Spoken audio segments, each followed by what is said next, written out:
habéis hecho nada, ningún producto ni elaborado nada. No, nosotros no hemos hecho elaboraciones. Vale, muy bien, gracias. Esta es mi compañera Raquel, la Hola, otra Raquel, monitora.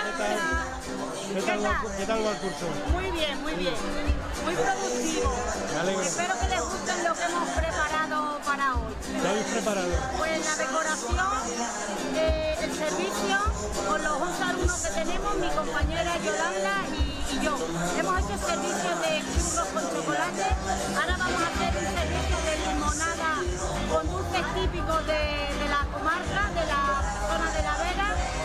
Después será la comida, que para eso han contratado un catering, y más tarde le haremos también limonada con dulces de la